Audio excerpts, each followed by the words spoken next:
guys, I'm Aaron from PhoneDog.com, and after months and months of waiting and teasing, Windows Phone 7 is finally here. It's available in several different form factors, several different sizes, several different carriers, one of which is the HTC HD7 with T-Mobile. It's available for $199.99 if you can find it. They've been going through some supply issues over the past few hours due to the demand for the device. But it's a hot Windows Phone device, 1 GHz processor, 4.3-inch display, 5 megapixel camera, definitely a high-end device. But the question is, as a T-Mobile customer, do you go with this, do you go with the myTouch 4G, or do you go with the G2? We're going to find out about that and more in the review. But first, special thanks to our friends at Best Buy Mobile for hooking us up with not one, but two HD7s for use in our One Paw Bandit giveaway. You know, one thing I like about Best Buy, you walk out working. So you go in to buy this device, you don't know how to set up your email, or you do but you don't want to, Best Buy Mobile will hook you up. They'll set up your email, they'll help you with your text messaging, they'll set up the device for initial use, they'll walk you through whatever you need to learn or need to know to use this device to its fullest potential. So walk out working at Best Buy,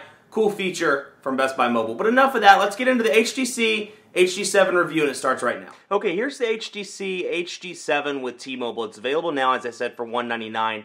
And honestly, actually it may not be available right now. If memory serves me correctly, this is not available on T-Mobile.com. It's in back order right now thanks to initial demand for the device. So you may not be able to find it at your T-Mobile store, but it is available theoretically as of now. It's in my opinion, a great looking Windows Phone 7 device. I remember when HTC showed me their crop of Windows Phone 7 devices at CTIA. This was the one that really popped to me. Beautiful display, large, device looks great, the gray accents are nice, the metal with the kickstand and the chrome really does the device justice, and it's thin to boot, so it looks nice. So if you didn't catch the unboxing, let's go back through the design a little bit. Volume rocker and camera button on the right side, nothing on the left.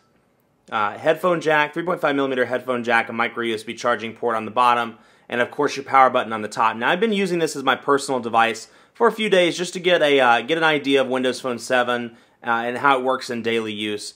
And as you'll notice, the power button is very flush to the device. I've used it for a couple of days, and already I'm having issues turning the device on and off. The power button's recessed so far into the device that it's been a little bit frustrating at times and hasn't been responsive. So that said, that may be just this device. So take that at face value, but that was a frustration for me. 4.3-inch display, 1 GHz processor, 5 megapixel camera with a dual LED flash, and great looking design. Now, a lot of reviewers initially complained about the 4.3-inch display, saying, it's not AMOLED, it's not Retina display, or any of the other highfalutin technologies they use in some of the devices. My opinion, you're right, it's not a Super AMOLED display, it's not as bright, but it's certainly not a bad display at all. It's 4.3 inches, and absolutely gorgeous. Colors pop to me, colors look good, while looking at pictures, for example, I don't see any problem there. An AMOLED display would have been nice, but it's definitely, it's not something that would deter me or make me not recommend the device for any reason. You can see, camera doesn't do it justice, but the pictures are very colorful, they look great, so I don't see that as a huge issue. If that is something you want, you may want to look into the Samsung Focus on AT&T. Otherwise, traditional Windows Phone 7 setup here with tiles, Metro UI as they call it. It's supposed to look like subway tiles. And very minimalistic design here with your home screen and then your menu. So you can flip back and forth to find those.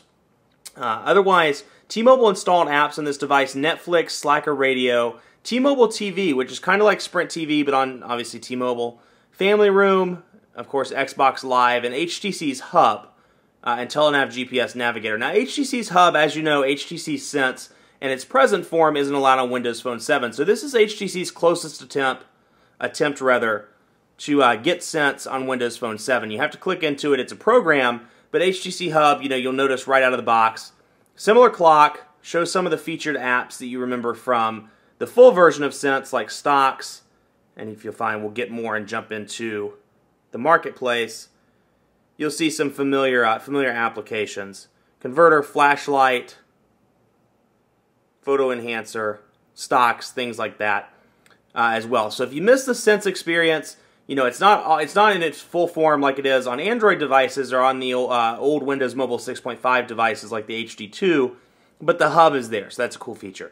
Other applications to jump into. Let's go into T-Mobile TV real quick because I want to show you what TV looks like and the Family Room, some of these T-Mobile specific applications. So we're going to have to re-download the update from the marketplace. That'll just take a second.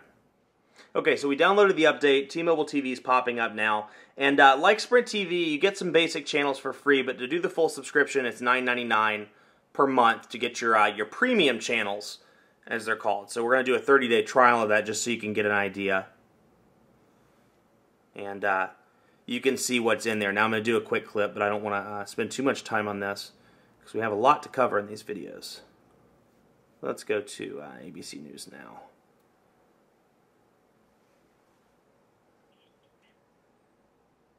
So you can see a little bit of buffering there. We'll get into more of this later, but this is an HSPA Plus device. It doesn't support T-Mobile's HSPA Plus, or 4G as they're calling it, technology, which is a little bit of frustration. But you can see, you know, it's buffering, and it's buffering a little bit slowly, so the picture's a little bit choppy. I'm assuming as it buffers over the course of, you know, a minute or so, the picture quality will get better. At least it did for me when I was testing it over the weekend.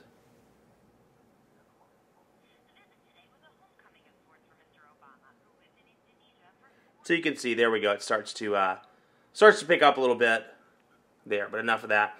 T-Mobile's Family Room, which is a neat feature, which I showed off the unboxing, and I'll recap on really quickly. Family Room is kind of like a, well, as it sounds, a family room. There's a bulletin board. You can set up things for your family. For people that have Windows Phone 7 devices in your family, you can set up to-do lists, shopping lists, things like that, so everybody has access to it in a common place. Very cool, and that's available on this device as well. But I want to get into some of the Windows Phone 7 specific things, and since it's a ground-up revision, we really need to cover everything. Let's jump into the phone to start out. You'll notice very minimalistic, and I want to jump back because I want to show you the transition effects. Absolutely beautiful transition effects, and in my experience with it, I have had no lag whatsoever.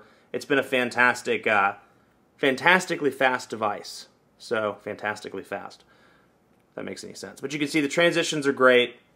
No lag whatsoever. Here's your call history, voicemail at the bottom, and even the icons are very minimalistic as well. Now, if you get to a menu like this and you're like, what the heck do these icons mean?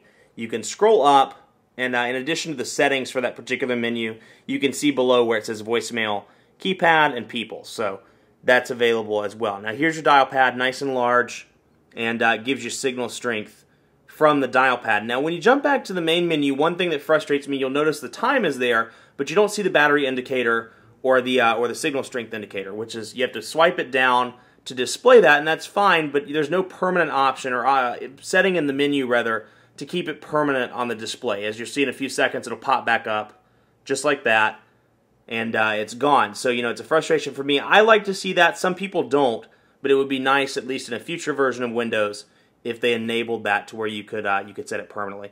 Jump into People, and you'll see a couple different menus, all which only contact I have is myself right now. No, let's not set up Facebook. What's new? And then when you start dialing people or you start messaging people on a regular basis, there's a frequently messaged or frequently dialed menu that pops up as well, which will show off your the people you call and text message the most. So let's have a look, for example, at my profile here that I set up. You can see my name. If I had a picture, it would appear right below the Aaron Baker text. And of course, my profile for mobile and texting my mobile. You can edit from there. You can link the profile, or you can pin it. And we'll jump in and do one on our own here, just to give you an idea. You can see, very minimalistic, as I'm going to keep harping on that, but it's very minimalistic. And there were times where I'm like, this is so minimalistic that it's actually kind of frustrating, because I would sit here and look, and need an icon, a particular icon, or a particular thing, and it wasn't available. I had to go through several steps to get it. So it's fantastic 90% of the time, but otherwise kind of frustrating. You can see with name, you have several different fields here. First name, last name, company, middle name, nickname, title, suffix.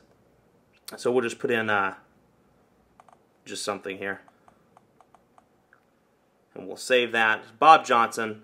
We're going to set it to, I can set it to the Windows Live account or the Google account. So if you sync your Google account, your contacts, and your calendar with this, you can sync it up to your Google account. Put in the phone number type, and then email, ringtone, and other. And then, of course, under other, you can do address, website, birthday. Typical fields that you would see in a typical contact list, but just wanted to show you that. Now, messaging, again, transition effects are phenomenal. You saw how that popped in And then when you go from portrait to landscape mode, it's just impressively fluid. No lag whatsoever. Fantastic. Now, it comes with a trade-off. Windows Phone 7, at least in its current form, doesn't multitask. So it becomes a trade-off of, do you want constantly fluid performance with no multitasking, or, you know, a little bit stuttery performance every now and again, but you want a device that multitasks? That's up to you. Personally, I've been pretty pleased with it thus far. I haven't missed multitasking. I say that right now, but a couple of days from now, I'm sure I'll change my mind or miss it. But nice and big keyboard, thanks to the 4.3-inch display. And here's a sample message. So let's say Brown. Wow, my typing is bad. Fox 8. The phone dog. Now this will make me very sad if this actually happened, but I just typed what I thought of. The quick brown fox ate the phone dog. Now that'd be a sad thing, but you can see keyboard's very responsive. The autocorrect is very good for the most part, and then of course you can turn it into landscape mode rather, and continue typing. Now, one thing I like about the device, the autocorrect it's not only the autocorrect, it's very good, but also let's say you're continuing to type, and you realize, oh, that word after phone dog, that's obviously spelled wrong. You can go back and try to find maybe I meant Nash or check. Let's say I meant check. You can go back, highlight a specific word, and go from there. So that's kind of nice. If I didn't mean to say Brown, maybe I meant to say Brian. It's kind of a recap from the surround review because that's the exact word that popped up. The quick, I meant to say thick. The thick Brian Fox ate the phone dog. Check, hey, how are you doing? That makes perfect sense. So I'm ready to send that. No, I'm just kidding. But you get the idea. Very cool feature there. So let's jump into your Hotmail account, of course, is there. You need a Windows Live account to access the marketplace.